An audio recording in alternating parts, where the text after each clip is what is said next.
Hey, Well, LKB. they have to. Hey, Michael Bryan. They're going to go back because he's got 10 more minutes. We heard it. Oh wow! It has been some afternoon. I mean, it has been some afternoon. All And I we could heard say the is first little Lou and Joe entanglement. prosecution, In trouble. big trouble. This is Big your guy. trouble. This is the star witness. This is the guy.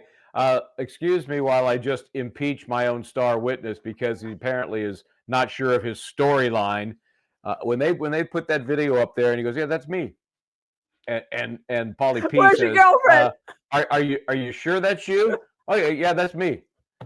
Okay. And you said you went with your girlfriend. Well, where is she? But you didn't see this video when he told the police that you went with your girlfriend. And when Well, then was they go. this in a preliminary hearing on the 2023? In the preliminary hearing, you said this is not you. In fact, you even said they don't walk like you. Oh yeah, oh yeah, oh yeah, oh yeah. That's right. And Hi, they're Kristen calling. Vasquez. Hi, Lorna Camper. They're calling to his attention the time frame. Here's this person you now say, as you sit here today, is you. 10 minutes Right. after 11, you say the timestamp on the photos of the cartridges you found Right. is 11:40. Right. So one of two things is going on here. Either he's lying about the identification of the person in the video, or he's not lying. And now sitting here today, he's forgotten the lie that he told before. And he has to account for 30 minutes before finding the shell casings because he's already testified. Yeah, I found him like that because he's better than the 7 cops that were all in that area. He's like Inspector Gadget. So I love the way they said, "No, where's your girlfriend?" He said, "Well, you didn't see this video though before you told him your girlfriend had come with you." Well, wait a second. Yeah, it just looks bad. It just looks like not only did he manufacture evidence in terms of finding those bullet casings, he can't keep his story straight. Right. And the prosecutor, Paulie P, is put in. I feel sorry for the dude because here's your star witness who can't keep it straight, assuming you're giving him the benefit of the doubt. Except that he's a prosecutor. I mean, that's why they knew they had trouble with this. And then I learned a number of things. I mean, here Joe Jackson said you can't impeach your own witness by that, right? You can't impeach your own witness. Well, you can. You can, but that's not the way to do it. You don't want to. And then Lewin chimes up and said, "There are no rules without whether you can impeach your witness." No, if we want to convince you our witness is a lying sack of poop, we get to do that. Well, you're right. You do. You can do that. And then it comes out, and I hadn't known this. It comes out, who first of all, he got a lawyer. It came out, the Relli got a lawyer, right? He calls a lawyer. He doesn't do anything until the lawyer calls him back another day. So then it's 2 days later, and then the lawyer tells him to do something. I'm not sure. And then he says, "Well, where'd you go?" Well, did you call 911? No, I didn't call 911. No, I called my lawyer. And I walked into a police station. Which one? I don't know. Hollywood. I don't know. Somewhere in Hollywood, and then they're talking about like a deposition was taken. I guess at the it wasn't a deposition; it was a preliminary hearing. You just see Joe Tacopino. He questioned you, and did the judge ask if you'd give a statement to him, and I declined. Why? Because I'm suing him for defamation. Yeah. And that happened just the other day because there were witnesses in the courtroom, prospective witnesses, including Mr. Relli, and there's another gentleman whose last name I can't remember. They were both asked on the record in court before the jury was brought in, if the prosecution or the defense wants to talk to you prior to your testimony, are you okay with doing that? No, I'm not. I'm not going to talk. Yeah. But why? Because I'm suing Joe. He said because I'm suing. I can't wait till we get to the cross and Joe wants to get into the defamation case because Mr. Blabbermouth witness, who you ask him what. He's one of these witnesses I describe like this. You ask them what time it is, and they tell you how to build a watch. All right? This guy offers so much stuff that you don't need. And in that particular case, it was... Did you hear that? No, did you hear? But I'm suing him for defamation. Yeah, but did you hear that Joe said he opened the door, Your Honor? And Lewin said he did not open the door. Of course he hopes that. The door. The door is wide open. And now we're going to get into... the secondary motivation of this witness. It's not just to go after Rocky, it's to go after his attorney as well. And then there was a little tip. I don't know if you heard. He said, "Well, do you have an assistant?" Yeah, I have an assistant, a business partner. His name is Justin, because I'm sure that we're going to hear. Just something tells me, in the way this is unfolded about the 30 million, that we're going to hear Justin may have been asking for some money too as a business partner. I just get that. That's the vibe. I got that vibe. And the prosecutor thinks because you ask him now, well, do you have any friends now? Have you lost all your business? That's going to justify asking for 30 million, and then 30 million apparently in cash. I think I heard Joe say on the cash is best. Cash is important. Cash is good. Every bank just like gives you 30 million in cash. It's easy. I can't even get $10 in cash sometimes in my bank. They want to know what you're spending it for. So when that line of questioning began, and it was to talk about, woe is me, here's what's happened since this incident, it was a living hell. I mean, has he been practicing that line for a while? It was a living hell. I don't know how to explain it. All my friends, and I do like how they determine, failure these days is people stop following me. So, they stopped following me. The talent I was representing, they stopped following me. The producers and others I was dealing with, the music companies, they stopped following me. That's your entire business strategy. That if you're successful, if they're following you, and if not, you're out. Wait a second. What are we doing here? We want followers. We want subscribers. So maybe he's right. Maybe he's absolutely right. That's right. Okay, so I don't know. I hesitate to judge success based on followers or subscribers, to be honest with you. I love them, but I've always said I'd still be doing this if it's one person watching or a million. I don't care. So here you have. Misty has been doing a great job. She has been doing a fabulous job keeping us apprised and running the link and getting me on before Michael O'Brien got on. And so, yes, as usual. Thank you, Missy. I was listening as I was on the road, and it was nice to have our little banner up with the show that we were watching. That's so right. Always appreciate that. And we're going to try to do more of that. Let's stream into our Justice Served TV, because there's always one camera that's appointed for the courtroom to stream, and then everybody else feeds off the courtroom camera. There's never, you don't have 5 cameras. Now, a little while we wait, while apparently there's 10 more minutes, and I don't know what they're doing. They're taking a break, or what's going on? I don't know. He said it was my last question, and then just as they started to pan off, the judge said something about putting something on the record. So I have a feeling they're going to get rid of the jury. They're going to come back, make some sort of on-the-record statement. Or maybe that's it. Housekeeping. But I got the feeling he said this is my last question. So, of course, what was the last question? When an attorney says, wait, everybody, tell me what the last question is. Yeah, what our chat has been watching. What was the last question? Let's go find our last question, because I was like, this is not the way you want to end your last witness. This is your first witness, your main witness, your only really. This is the case. This is the case. Right. And I think the guy sucks, and he comes off as a bitter, greedy former friend who wants a piece of Rocky. That's how he comes off. Right. And then did you hear there was another thing here? They were reading text or something, and all, and he read the text. The prosecutor read the text and it said that Rocky shot you. And Joe said, objection. Shot at you. And he said, no, he doesn't say that. It says shot at you. Sorry. That stuff, even because Paulie P comes off, I think, as affable and not like it doesn't sound. I don't think he was doing that intentionally. Maybe wishful thinking, but I don't think it was an intention to mislead the jury. The one good thing they have going on this case is that actually that he has been the one doing the questioning, because he seems to be very honest, very forthright. He's not trying to mislead anything. He's trying to, as a matter of fact, he's trying to get it all out there. He's getting all the bad stuff out there and all. Although when John Lewin gets up and objects, we're back to that original premise that why is the guy not examining the witness doing the objecting or countering the objections from Joe Tacopina? Why is it because Lewin is just this master of understanding the evidence code? It comes off as undermining Paulie P.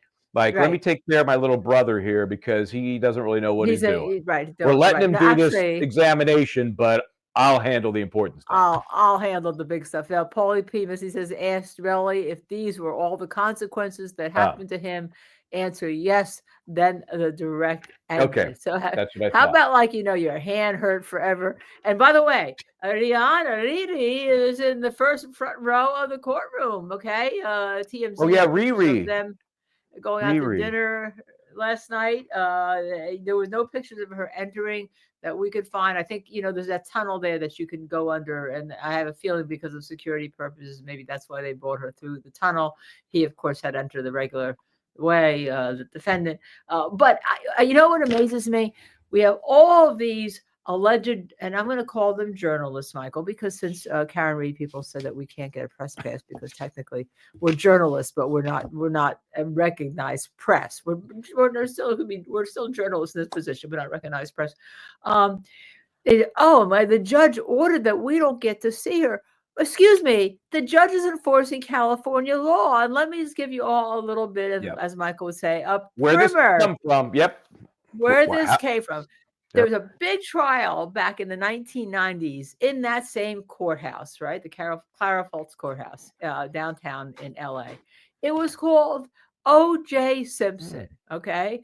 California versus O.J. Simpson, okay? In case you haven't heard of it, you can Google it, because remember that people who can vote and be on juries now were, have been born in 2006.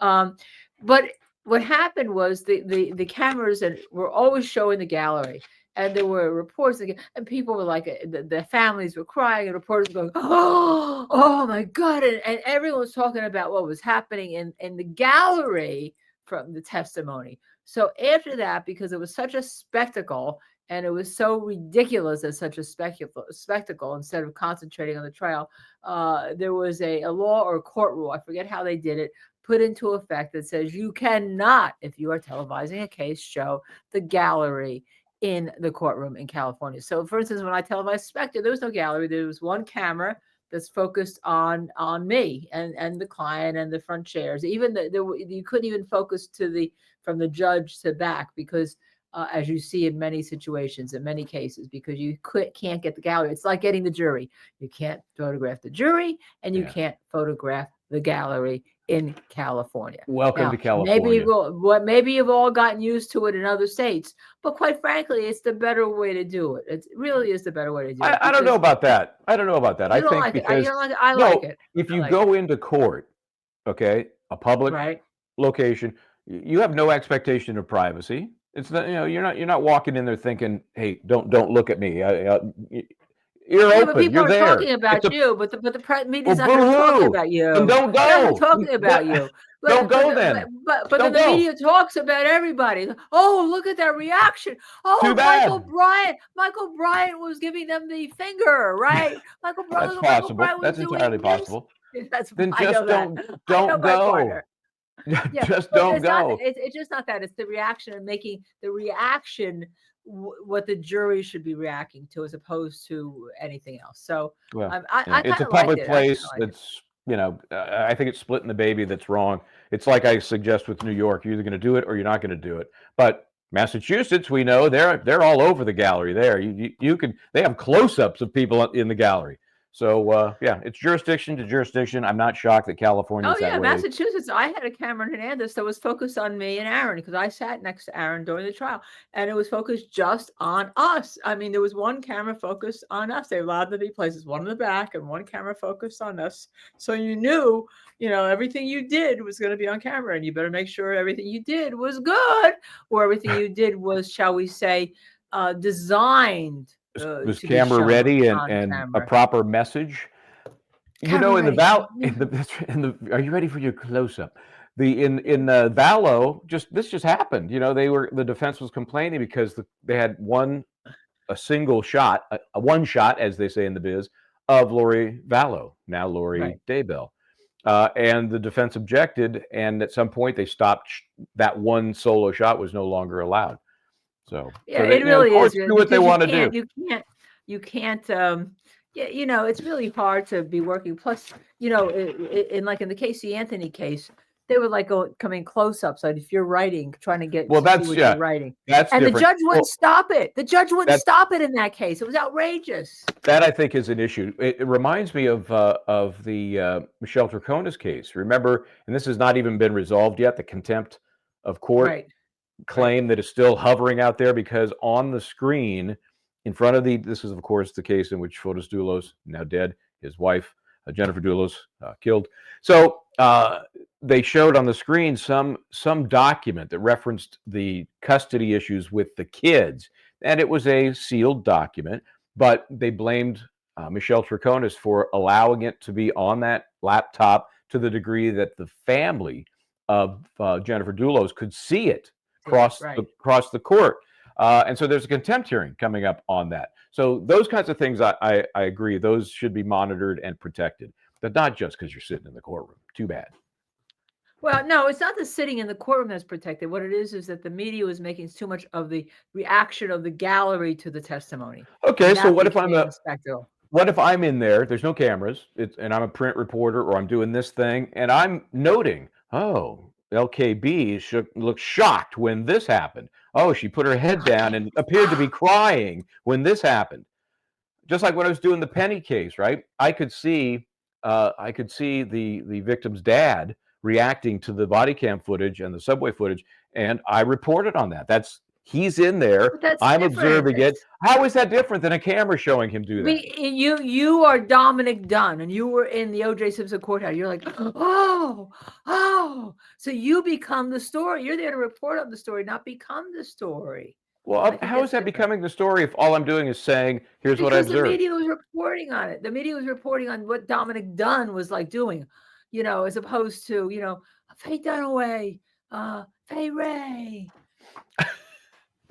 Well, I can't think of any other Faye. My mother's name was Faye, so I'm like, I picked Faye out of the blue. Faye. Anyway, agree to disagree. By the way, I think can you tell that I chipped my tooth, Michael Bryant? How did you do that? You're eating steel corn on the cob, or what? What happened? No, I was rushing to sit down here, and I had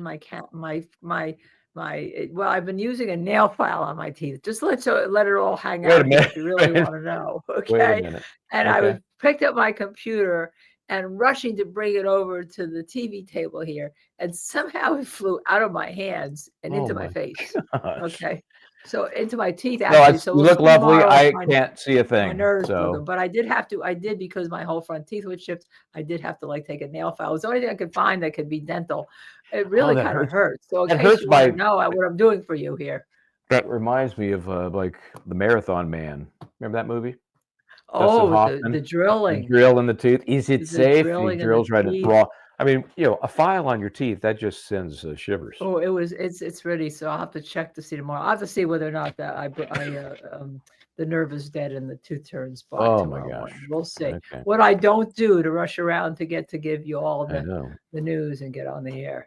Impressive. Okay, so now it looks like we've teed up cross-examination for first thing tomorrow morning in this case. When is it starting tomorrow? Then you said we had another short day tomorrow. Or is that no? Tomorrow's supposed to be a normal day. And starting when then? Starting at 1:30 our time, 1:30 East. So East that's Coast. 10:30, right?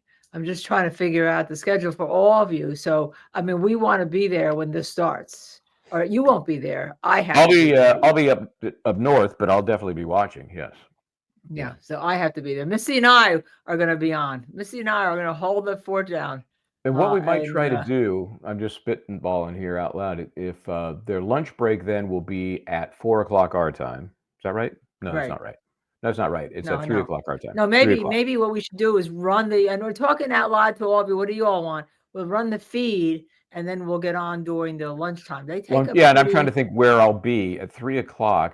I may have, if I get up and early and get going, I may have already done a lot of my reconnoitering and everything, and I'll find a spot to land to do whatever we're going to do. So that's let's pencil that in that way we can chat at noon and do some Q&A at noon.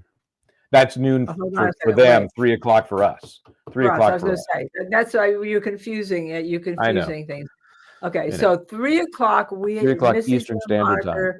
we'll probably have this on in the background, whatever, do 3 o'clock. But 3 o'clock, we'll get on and go through what we've seen. And I'm sure there's going to be a lot of clips that we're going to want to watch next week and relive these clips, because you know that when Joe Tacopina starts with the cross-examination of Relli, right? Relli, ASAP Relli.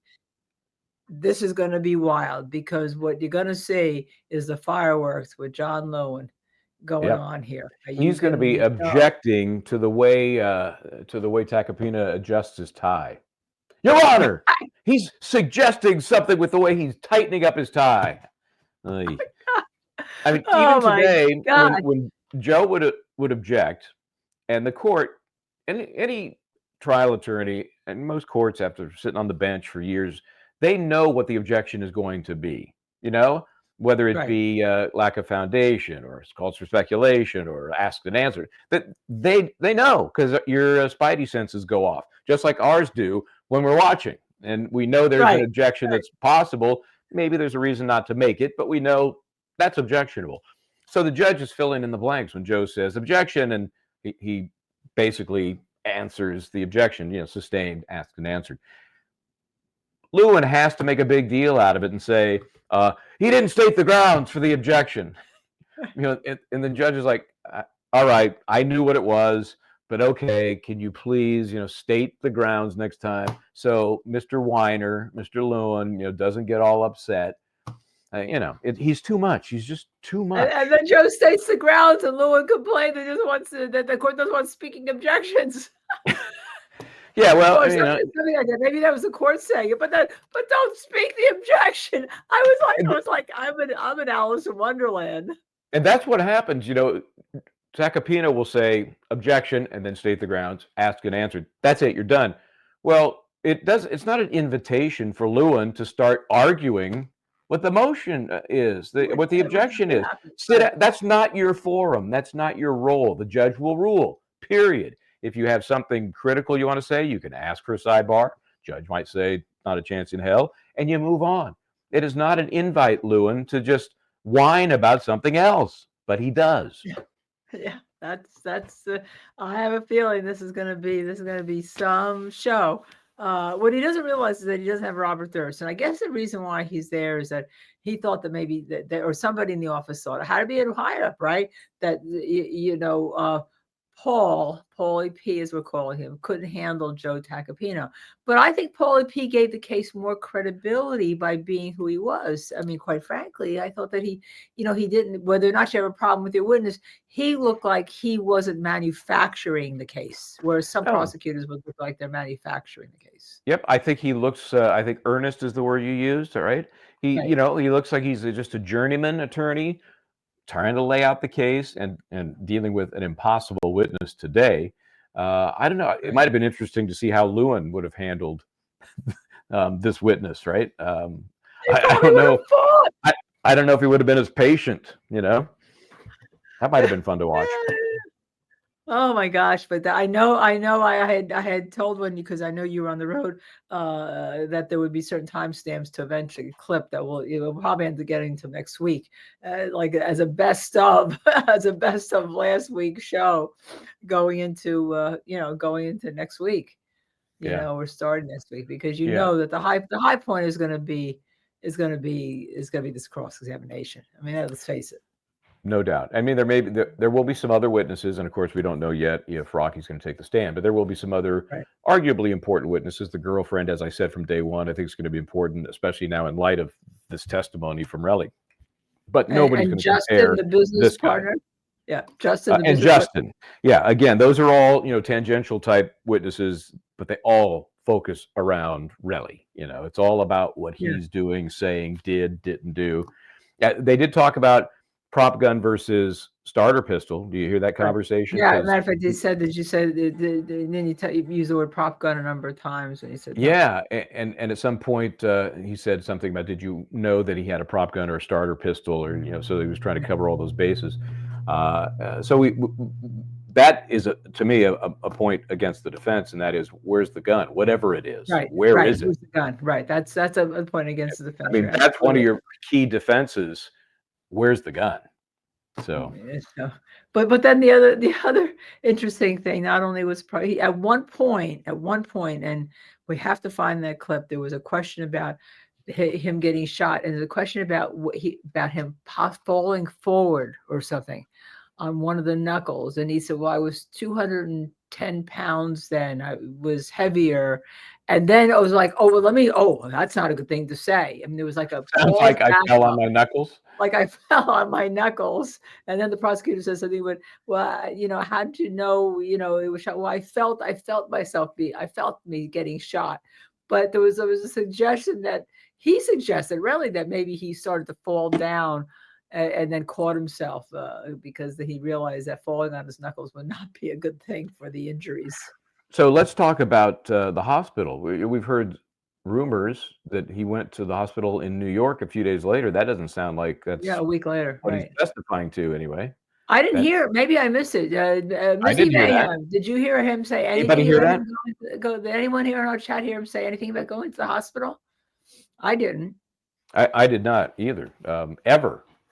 Not here or not in LA and not in New York. Yeah, no, but he took a picture of his knuckles, which you could barely see. Yes. And he couldn't remember when he took the picture. I don't know. It was the next day, maybe 2, 3 days, and in your mind, you're thinking maybe when you came up with your master plan, you didn't do it immediately because you hadn't Yeah. formulated the whole plan yet. Missy Those didn't hear it either. I didn't hear anything. He would say nothing. Yeah. Did you seek medical treatment, right? Those are just gaping holes in the reality that a common sense approach to this is gonna bring. They're gonna why wouldn't you do that? Is it because And then, you guys right, you had also the issue, was he the aggressor? And was Rocky trying to defend himself? Was he the aggressor, right? Well, I think what we know from the little weird video that we have, and this is somewhat undisputed, we see Rocky putting a gun of some sort back into his waistband, right? That we know. Beyond that, I don't know. I mean, that squares really with either story. Right. So I don't know how helpful it is. I do think this is interesting. Remember, in at least one police interview, Relli told them he heard 3 or 4 shots. Remember that? Right. And then he attributed that when confronted with the audio of clearly 2 shots being fired, he attributed that to just the adrenaline of the moment. I don't disagree with that. I think that's entirely possible. If you think somebody's shooting at you, 2 shots might feel like 3 or 4 or 5. Or if they hit something, and you hear the hit on something, gravel, or asphalt, it could sound like there's another shot, right? Right. And people Or get that even wrong an all the echo. time. Even an Right. echo because there are some big buildings in that area. So I'm okay with that. But he goes back and, of course, immediately finds just two casings. So does that mean he really didn't know how many times he was fired at, if at all, or that he just only had 2 bullet casings laying around, but he would have found 3 or 4 if he had them to drop there? I don't know what that means. It's a weird inconsistency because the 2 casings he found actually supports the 2 shots you hear on the audio version of the recording from that night. Well, I couldn't see the 4 photographs because there are 4 photographs taken at different intervals, some a few seconds apart, some like 20 minutes later, right? What because it started like at 11:21, and then there was, or 11:20, then 11:21, then 11:43, and then 11:48. So was he trying to take 4 photographs thinking that no one would notice a difference? Well, he That those were actually testified. 2 that they're the same, because he testified to the same Yeah, just same cartridges. projectile, I mean, casings. But at the time he took them, maybe that's not what he was intending to take photographs of, And right? maybe that was something they had to clean up, The prosecution may have had to clean that up to create consistency in the 2 shots fired, apparent reality. Yeah, maybe he's just taking he's throwing them all over the place and taking pictures wherever he can. Right, because it's different to me that you have that 20-minute, you have the first 2 taken within like a minute or so, and then the second 2 taken like 20 minutes, 26 minutes later or something like that. Because he said, "I found them right away." Well, if you found them right away, Yeah, right away. why No is there problem. a gap of 26 minutes? Yeah, what are you doing with your ghost girlfriend? What are you doing at that point? Yeah, I don't understand. So I think he narrowed down the area in which he says he found them sufficiently that Tacopina could match up. Here's where, and he did it during the opening. Here's where the cops were all hovering, wandering around, Right. looking and finding nothing. And here's where you, Inspector Gadget, found these casings magically. In fact, when this is over, Mr. Relli, we want to hire you at the LAPD because you clearly have some sense of finding evidence that we're just bumbling idiots. We can't figure it out. But you, sir, have something very special, and we need that on the force. By the way, Missy was monitoring, as you saw our viewers couldn't see, but we could see the seal of the courtroom that the court, they never came back in session for whatever it was. Even for whatever they allegedly wanted on the record, they never came back in session. Okay. So that was it could hold. We didn't miss anything. So they're probably wondering, so how long are you going to be? How long are you going to be? What do you think? All day tomorrow? Oh yeah, I think all day tomorrow. And if this were a Lulu doing the cross-examination, we'd be here the next week. Oh yeah. Yeah. It wouldn't just 3 weeks with Mr. Durst. Yeah, that's probably what killed Durst in the end. I don't know. And yes, it's gonna be fun. So it's gonna be fun. I mean, the only reason I think we can laugh about this a bit, not that getting shot at, if he was shot at, is funny. It's just the way this whole case is unfolding. Is usually we're seeing somebody who's deceased, we're seeing true tragedy and all, but this is really there's a little bit of theater in it, maybe because it is LA. Jenny said he said his lawyer told him to go back to the scene to look for evidence. What lawyer would do that? Here's the problem with that story. He called the lawyer not the night of the shooting, but the next day, and he waited until the lawyer got back to him the day after to go to the police station. So, but he said that he went back to the scene, right? He went back to the scene that night. And there's video evidence of something. Yeah. Of that night. So if he went back that night, he didn't talk to a lawyer in between. I don't think. Maybe he was talking to his business partner. Or maybe the story has changed. Maybe he now says he talks to a lawyer. But what lawyer? No lawyer is going to say go back to the scene and look for evidence. No, probably not. And so you have a weird series of texts there that this was the last thing they really talked about on his direct examination. And they were texts between Rocky and Relli, both prior to the shooting and after. So what do you make about that series of texts? Yeah, it was interesting because is that Rocky really initiating I think Rocky said, "What the hell are you talking about? I shot at you. I didn't shoot at you," or something like that, or right? So it sounds more like Relli was initiating the text to try to get some kind of admissions, right? And all. That's what it sounds like to me. Does the jury hold against Rocky a denial that he even fired something? Yeah, I don't know, because maybe he just thinks I didn't try to kill you. You shot at me and try to kill you. Whatever. What you talking about? What are you talking about? I don't know. We're going to see him. I'd like to see all the texts lined up together where you could actually see them, because I don't know about you. It's 10 pages. I don't know about and whether they release them, because it's very hard on that screen to see some of the text. And of course, some of the texts are in rap lingo, shall we say. That's the only thing I will say. Words that you and I are not going to be using on the show. A lot of N-words in there, yes. Yeah. So, and other stuff. And I think the text went back on. But it is interesting that, is he texting even though he hires a lawyer? I mean, he's hiring the lawyer and he's texting at the same time, and he sues him for 30 million. There's a demand now for, and I don't think it's in the lawsuit. I think it came, I have a feeling it came separately. That's when I was listening to Joe. What came separately? The 30 million request was like not through the lawsuit necessarily. No. Yeah. And I'd have to look at the series of events. When, if it's true, did Relli reach out to Rocky or his representatives and throw out that number? And when was it written down in the lawsuit or some version of it? Obviously, if the reaching out to Rocky or his reps came first, and then the lawsuit then is almost damning right? Because where'd that number come from? Oh, it just Where'd so the number happened to be the number you threw out there to Rocky and his representatives before a lawsuit. On the other hand, if the lawsuit was, if you call the attorney minute one before you call 911, before you go to the Right, cops, the motivation doesn't smell so good, right? right, But then right. if that number, 30 million, is in the lawsuit, and then Relli goes to Rocky or his people and says, I want the 30 million, that actually helps, in my opinion. That helps Relli because Right. he's basically just parroting what's already in the lawsuit. What's already in the lawsuit. Yeah, we just don't know Unless yet. unless there's some other words attached to it, like which we may hear. What if the other words are, yeah, I want it in cash, or what if the other words are words like, I'll go away, and the cops will never find me, and the case will go down the hill, that type of thing, and the things that a lawyer would never say. Lawyer's Right. never going to say that. So it'll be If interesting.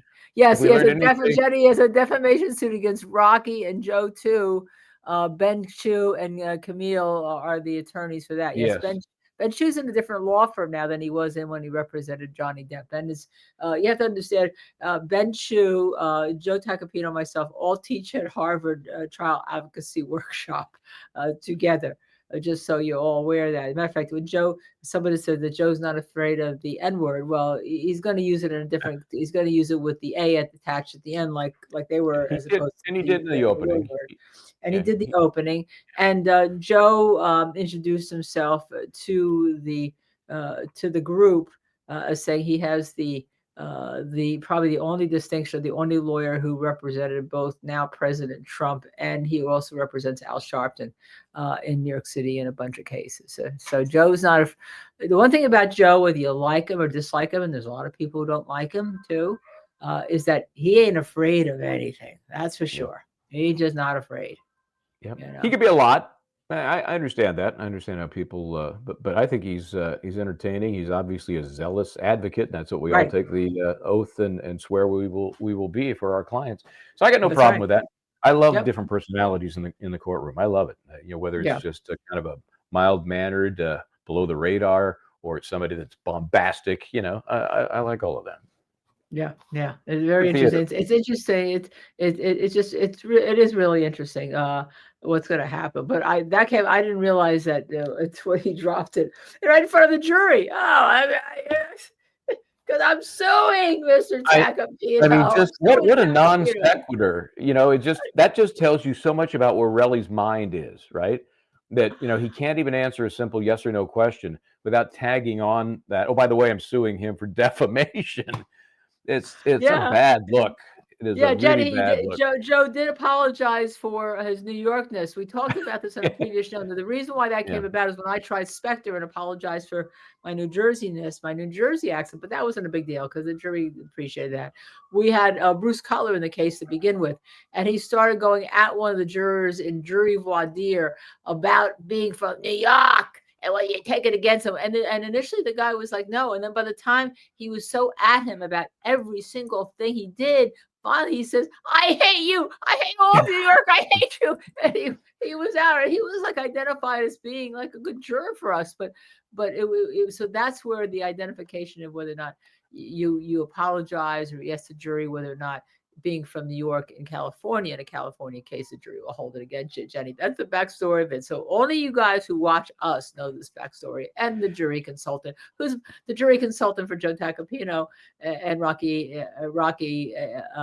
Is and ASAP Rocky is the same jury consultant that I use, Richard Gabriel. Just so you all know. And it's Joe knows what he's doing. That little folksy kind of, hey, hope you won't hold against me. I'm from New York. He knows exactly what he's doing. Somebody once said, never underestimate the power of likability. That makes him more likable. Yeah. And Yeah. so, it may get some, side benefit in that it exposes a juror's bias. That's great, but that's not the main role. The main role is, That's the main role. hey, I'm fallible. I got an accent. Don't hold it against me.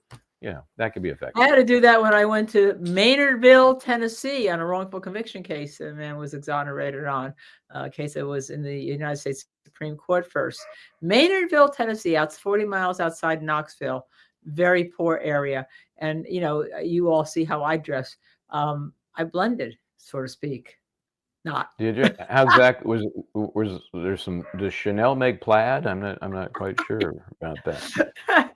It was when I was going through the crime scene, and I wasn't wearing boots, and the investigator and the attorney that I'm with says to me, Linda, just watch where you're stepping. Why? He said, because of the rattlesnakes.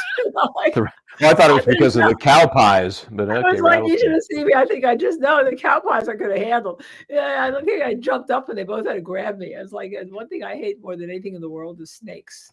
That and beets, but that's another thing. Oh, you don't like beets? No. I don't like them either. They taste horrible, but they're supposedly very good for you. I know. Very good. I know. Yeah. Do you So is have a bad beet experience growing up? well, I've got pictures of me when I was a 2-year-old child in the high chair with beets all over because I was throwing against the wall. I hated them so much as my parents Yeah. were trying to give them to me, and I've hated them ever since. Yeah, So I'm there you go. surprised. Some people love them, and I'm like, but they taste like crap. What do you mean you love them? You actually, I mean, I can see tolerate them, know they're good for me, so I'll, eat them and mix them in with stuff to hide the taste. But just Yeah. you love them, really? No, yeah, I don't odd. like them. But Kay Schmidt asked, yes, Rocky and Joe are using the jury consultant named Richard Gabriel. As a matter of fact, Richard was my jury consultant in almost all of my cases. Decision analysis. He's got a partner, Michelle, Dr. Michelle, who's in the courtroom also when he wasn't there because I was actually on a panel last Wednesday night in New York City with the chief judge of the New York State courts and on a project that Richard's doing called finding truth in juries, to get juries to feel like they're hearing the truth more.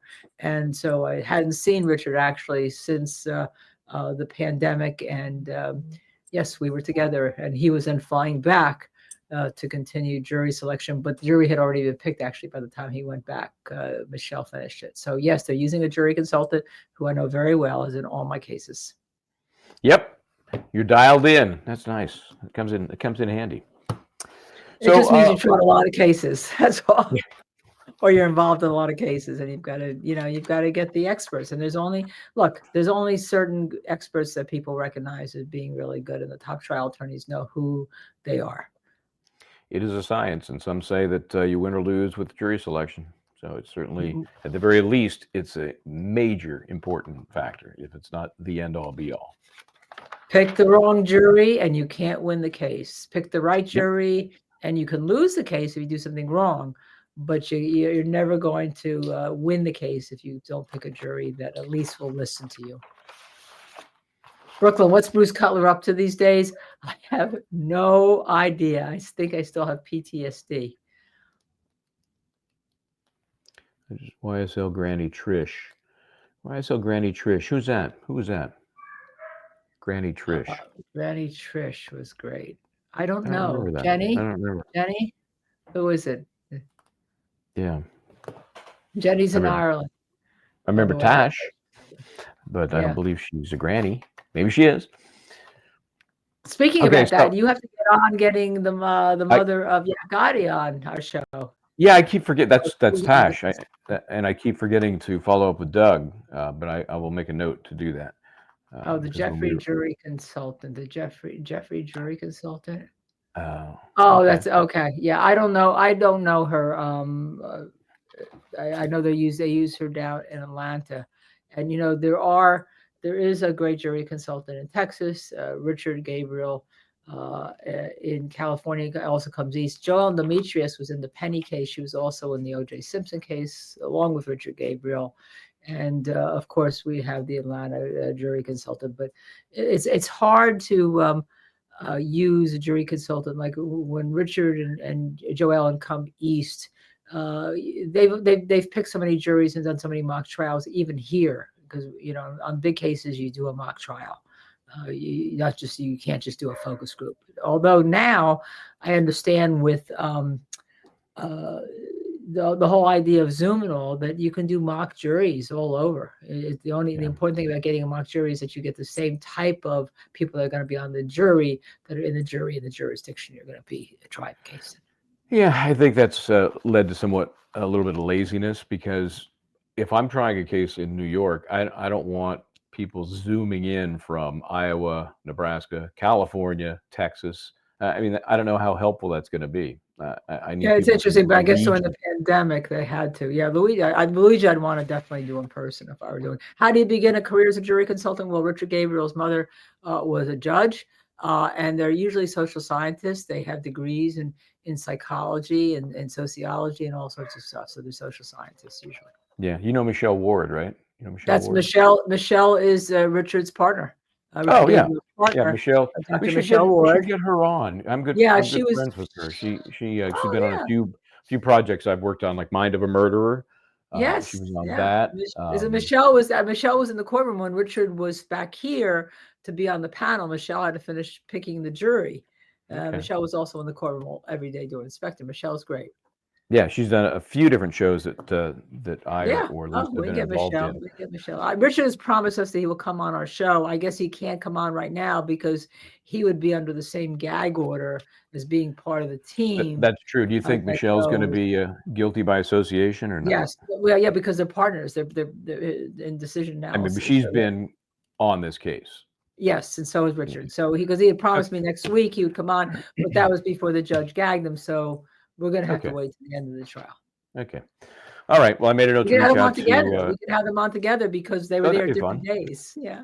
Yeah, I made a note to reach out to Doug about Tash to get her on, get an update on Yak Gotti, see what's going on there. He has his hearing coming up. I think it's I want to say 7th or 12th of February, the latest hearing that may or may not, result in his release. So yeah, no, Michelle's not sitting at Rocky's table. She's there in the courtroom. The jury consultants don't sit at counsel table. She does have blonde hair.